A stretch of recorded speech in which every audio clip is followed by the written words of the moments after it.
And welcome viewers to the Daily Space Weather Show. The last 24 hours have been pretty quiet on the sun and a lot less so on Earth. We were hit with a major geomagnetic storm which showed up a little bit early in my opinion. Some are suggesting it's one of two events to show up, but I think there was only one. Anyway, we'll have to stay tuned to see what happens for that. Yeah, it's been pretty quiet on the sun and pretty loud on Earth as far as space weather goes. We'll show you some of the details of that. If you're looking for a more detailed look of what's going on with the closest star, El Sol, Helios, the Sun, the local yellow dwarf. We've definitely got some footage to spark your interest. So these are all 24-hour SDO videos at 30 frames per second. There's 171 angstroms, and let's switch out that difference imagery to include the 193 angstroms 60-minute running difference along with the 171 house favorite wavelength. We'll be talking coronal holes. We'll be talking solar flares. We'll be talking plasma filaments.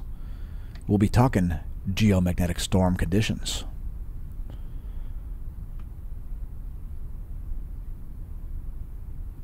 So our next custom footage will be coronal holes. We will get to that momentarily. In the meantime, don't forget to press the like button. Tell your friends and foes about the channel by pressing share. Leave us a comment, etc. If you're new to the channel, press subscribe. Otherwise, how would you get the world's most comprehensive daily space weather content delivered directly to your YouTube feed? I guess you wouldn't. Anyway, let's move on with a quote, because adversity creates opportunity.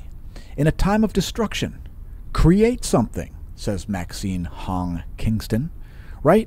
Any kind of a crisis is an opportunity, folks. If you're able to rise high enough above said crisis, well, that is a leadership opportunity for you. So don't miss out on said leadership opportunities. In fact, it has to do with the creation of our channel. Part of the reason why we created a channel in the first place is because there's no content similar to ours. We noticed there are some channels that sort of cover space weather every day, and it wasn't up to snuff as far as I was concerned. So in a time of destruction of good information, create something like this YouTube channel. Anyway, moving on to the radio flux, it is currently at 183 solar flux units. 183 is the radio flux. There is the past year. The radio flux line is the black line. The red line is the sunspot number. The pink line is the 30-day average sunspot number. And then the blue line is the Potsdam AP index. So there's NOAA's forecast, and they're still expecting more geomagnetic storm conditions into the night tonight. So fingers crossed for that. You know, we may see some mid-latitude aurora, but I'm pretty sure the whole thing has died down. Now, keep in mind, there is a possibility that this coronal mass ejection impact has a hollow core. So that happens sometimes. You see a big impact, and then you see a lull in the activity, and then at the tail end, you get the other side of the outer shell of the CME. So there could be another hit coming. I just sort of doubt it. I think that was a one-off event. I think it arrived a little bit earlier than NOAA and ESA forecasted, and I think it has already simmered down. We'll talk more about messaging here in a minute, and no new space weather on the way. As far as I'm aware, nobody's forecasting any. We certainly haven't forecasted any here at the Smash News Network, least busted name in news. NOAA hasn't forecasted any new space weather, and neither has ESA. So that's what's been going on, and we'll get more in depth into it. Here are the past 4 hours of Earth's magnetic moment from space. This depicts magnetohydrodynamic pressure, the units of which would be nanopascals. And yeah, these are, you should see this getting less and less as the night goes on. That would be my expectation. It's been many hours since the initial part of that CME struck, so again, not really expecting any more fireworks coming from that. Ground magnetic perturbations map is next. And this is one that you can rely on to show you where the aurora would be likely to be seen.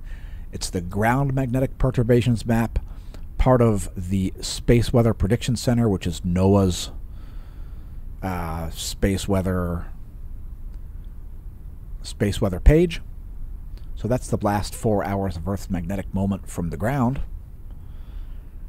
And you can see we are still seeing some significant spikes in the geoelectric field for the US and Canada. So here are the past few hours there. That's about the last 2 hours or so. We are seeing some induction in the grid. Don't expect your power to go out because of it. It's very unlikely in first world nations. And there are Boulder magnetometers. Really not that big of a fluctuation in the Boulder, Colorado magnetometers, as you can see there. So we did see a KP 7.67,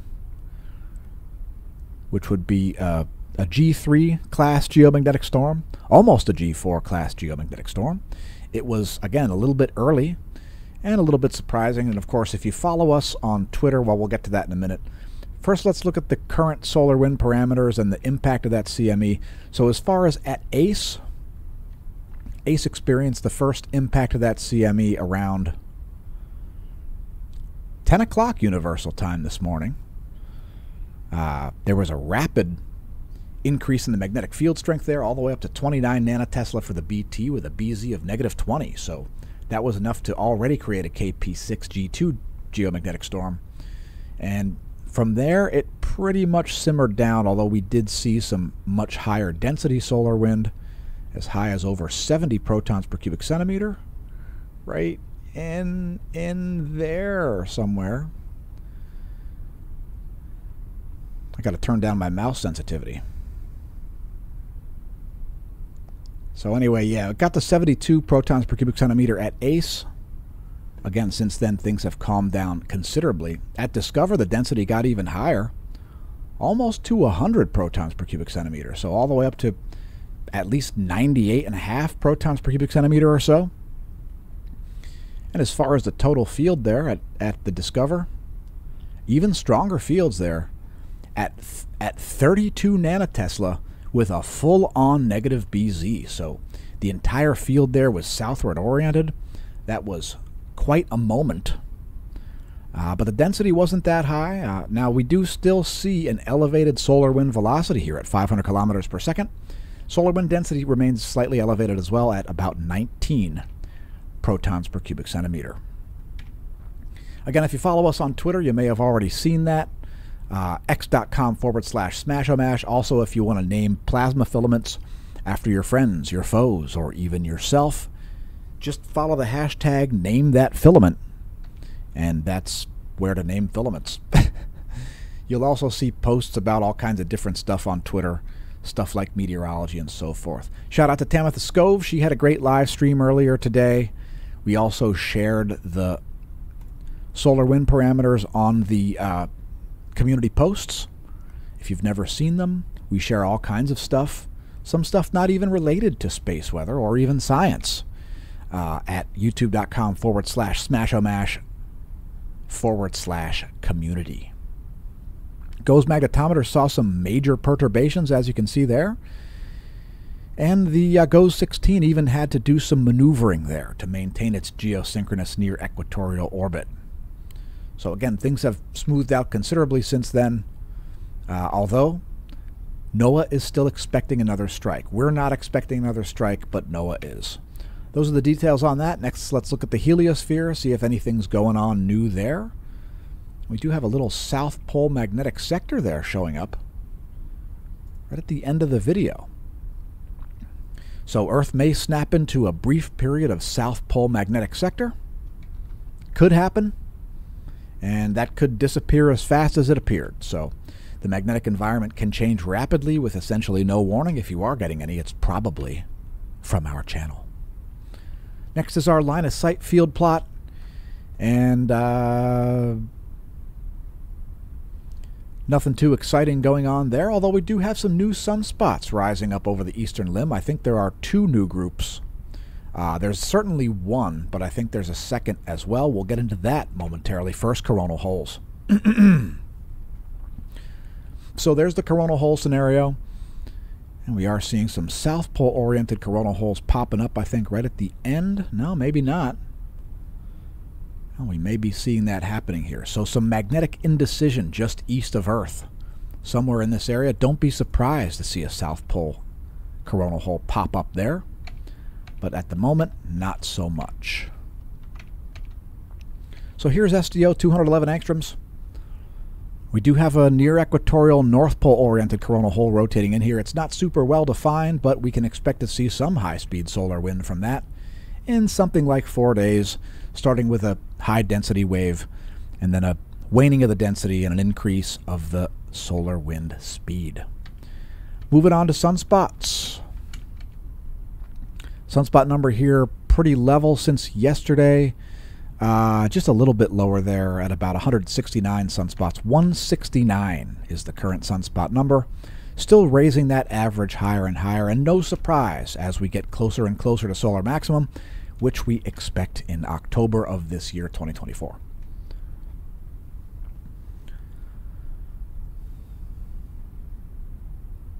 So we still do have a high likelihood of large solar flares here. At least according to the magnetic shear that we're seeing. It's mainly from sunspot 3727, and we'll show you some close-ups of that a little bit later in the video. But first, some SDO animations. There's our helioseismic and magnetic imager, or HMI, instrument.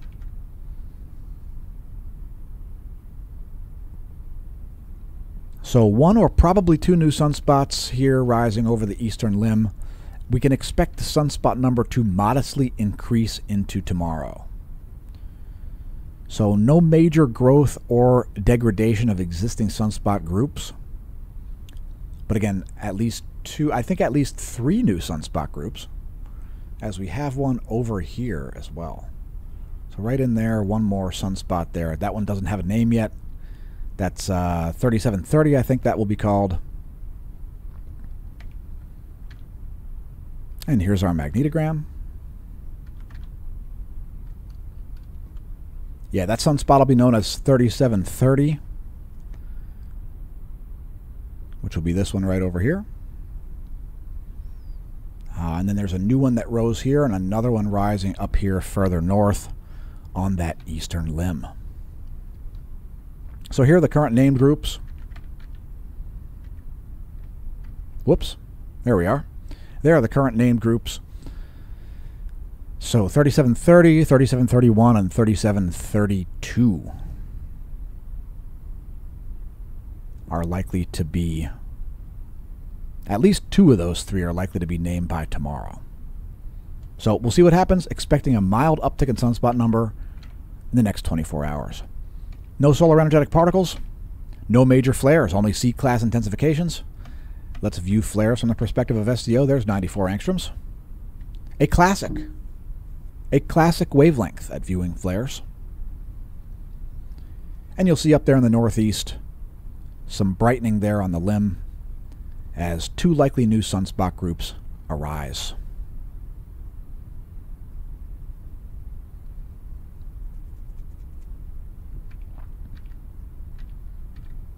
Next, how about a solar system forecast?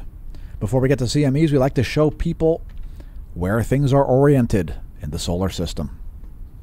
So here's your 1 week forecast. Here's where things will be on July 5th. It looks like July 6th will be a new moon. And while we're orienting ourselves, here's a star chart. If you've got a low horizon and low light pollution, you may be able to see Venus and Mercury following sunset. Very close to the horizon there, with Venus closest to the sun. Today's astronomy photo of the day is a comet known as, I don't remember, 13P Olbers. It's going to be making its closest approach to the sun on June 30th. So that's pretty sweet. It should be at its brightest. It is a Halley-type comet, and its periodicity is about 68 years. apod.nasa.gov if you want to check it out yourself. Look at those big variations in the cometary tail. as different amounts of solar wind are hitting the comet and affecting the amount of material being blasted off. All right, CMEs are next. And it's been pretty calm. A couple events there, though.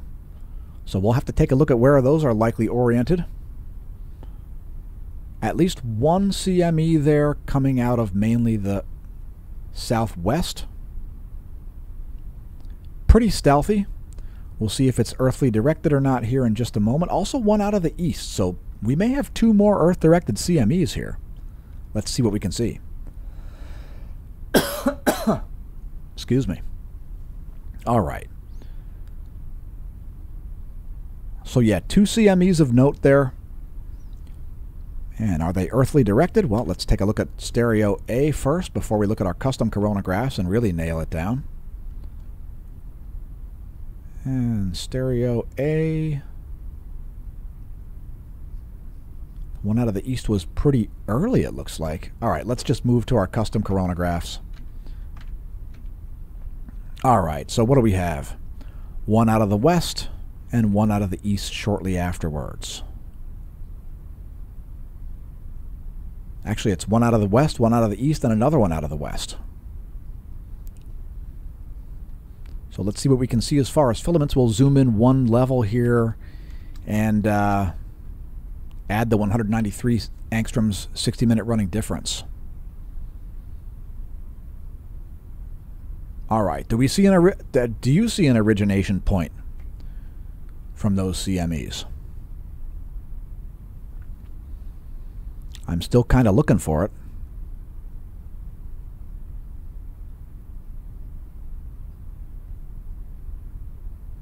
Not so sure. I suspect that those are far side. Now we still do have a volatile looking plasma filament. We'll talk about that next. So down here in the south, our thumbnail featured it yesterday. That filament remains quite unstable looking.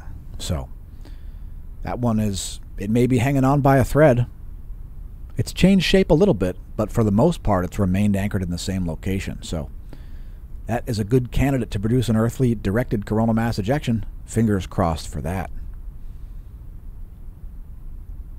Again, multiple prominences rising there in the east. Crown prominence in the south. And there's a great view of that southern crown prominence. That's just the past couple of hours from the GOES 16 SUVI. And yeah, things have been pretty chill. Things have been pretty chill as far as on the sun side of things. On the earth side of things, a little bit less so. Charging hazards are next. We have some significant surface charging hazards there over southern Asia. Southern Asia there. There are some low-energy electrons building up on the outsides of spacecraft. No internal errors likely from those, just some communications errors are possible. So let's press refresh on the electron flux. There's the electron flux for the past 3 days. And we'll see very low levels, as you typically do during major geomagnetic storms. NOAA's forecast model, I think their dip in the electron flux here is going to be a little bit late in the forecast. So, but there it is. There's the forecast model. The green boxes are the forecast. The yellow diamonds are the observation. Here's a layer where it's measured, and we've had some major anomalies there in the ionosphere. Now, again, the CME arrived at Earth around 1200 Universal Time today, and you'll see some rapid shifts in the ionosphere there. The F layer is located at approximately 300 kilometers of altitude.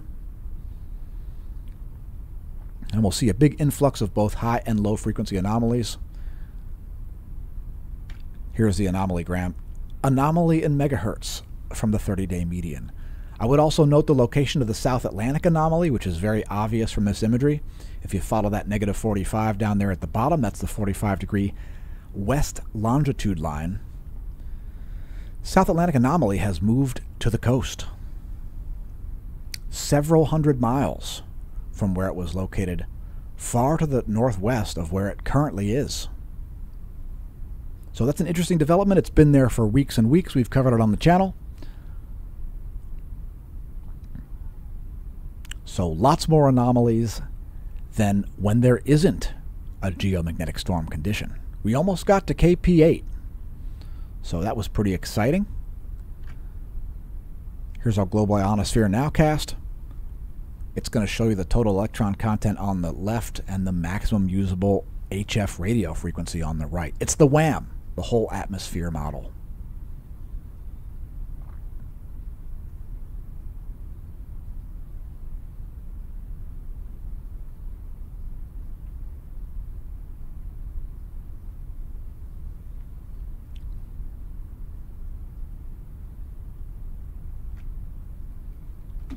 Let's take a look at those new sunspots that have risen.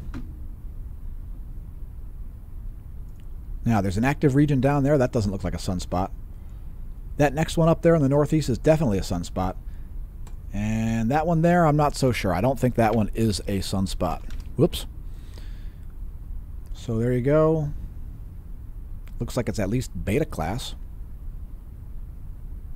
So we'll probably see two new named sunspot groups tomorrow. Sunspot 3929 and 3930, is it? 3930 and 3931? I don't remember. See earlier in the video for that.